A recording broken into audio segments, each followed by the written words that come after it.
Hello everybody, this is the Election Predictor back with another YouTube video today.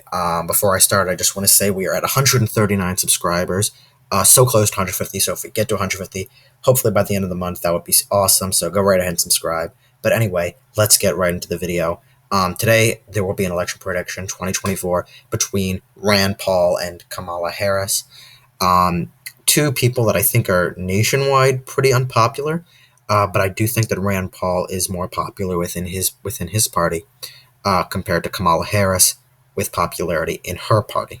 I think that he would have a much better chance, in other words, at winning the Republican nomination than Harris would have at winning the Democratic nomination. But we'll see how that plays out in the electoral map. But that's really what I have to say on that. I do think he'll have more of a hardcore, maybe some of the Trump people come from. Biden people will come for Harris, I guess, a little bit more. She has some enthusiasm, but Harris, I think, is slightly less popular nationwide, but two people that are pretty unpopular nationwide. But anyway, let's get right into the safe Democrat states. And this is actually a bit of a tricky one with Rand Paul because he's a bit deceiving in knowing where he's popular and where he's not. I'll include Maine first as a safe state, but let's continue. Going through the safe states, they are, of course, the usuals. So 181 to 125. Let's just jump right ahead to likely Democrat states. That'll be obviously Colorado, New Mexico, Virginia. Kamala, not as liked, I think, in this. Actually, she's pretty liked in the suburban areas. Rand Paul, not liked there at all. So Kamala would do pretty well there. She would also win Maine second by a likely margin. I think she'll do pretty well, especially in the Northeast against Rand Paul. Let's go to likely Republican states. I still think Rand Paul will carry Iowa and Ohio by likely margins. Those are the two states. They've continued to trend to the right. Trump has really increased that trend, and Rand Paul, I think, won't continue the increase, but will probably remain in the likely column, win them by about 5-6 points. Anyway, let's get to lean Democrat states. The lean Democrat states will be Nevada, New Hampshire, Minnesota, and Michigan. All of these states, actually, I'm also going to include Georgia in this as well. Minnesota was trending to the right. Biden actually did win it back with a pretty significant margin by about 7 points. Kamala, it will continue, I think, to trend to the right as the rest of the Rust Belt goes, same with Michigan. But Kamala probably still win this by about 3-4 points, more on the 4-point side. Nevada, lean margin, slightly higher proportion of Democrats to Republicans. Georgia, probably win by about 2-3 points. Rand Paul, I just don't see him being that popular, especially in Georgia. Kamala could increase in her black support in New Hampshire. That is just because Rand Paul, I just do not think would be popular in New Hampshire. He doesn't really have that charisma, and although Harris isn't the most popular, I still think she would win that by a lean margin. For lean Republican margins, Texas will still go by a lean margin to the Republican category to Rand Paul. I still think he'll somewhat do okay there, but it will continue to trend to the left. Maine second will go to Rand Paul by a lean margin. I guess for similar reasons, but I still think Rand Paul will take that one district from the East Coast, and the final lean state will be Florida.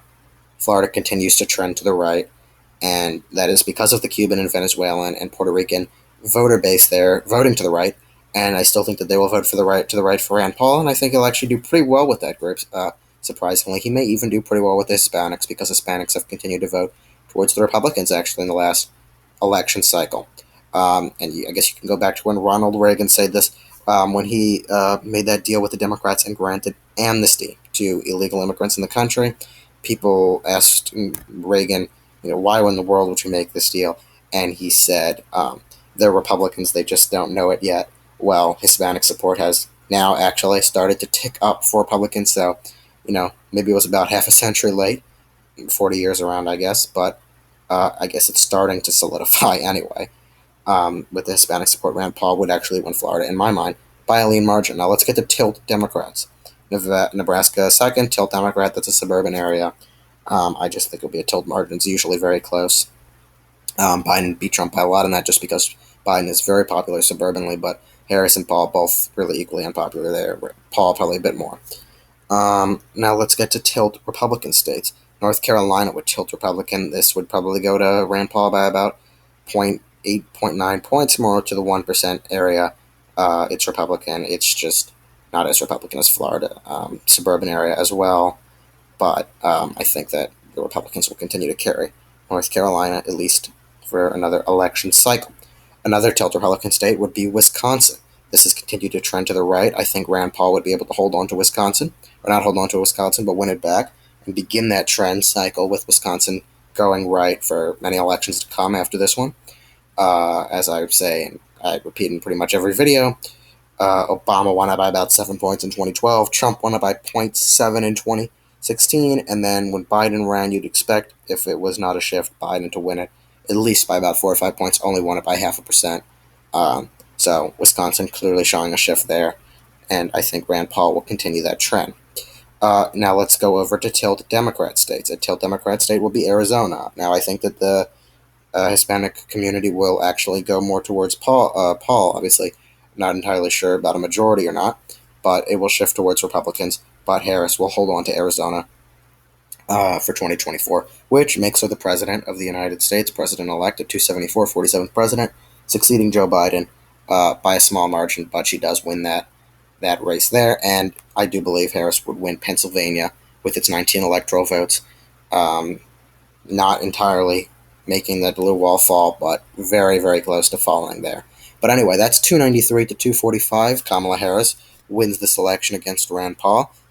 Please let me know if you disagree with any of the state calls in the comments section below, and I'll be more than happy to try and get back to you and have a discussion. But anyway, Kamala Harris wins the election. Make sure to like the video and subscribe to the YouTube channel. Let's get to 150. But anyway, thank you guys so much for watching, and have a great day.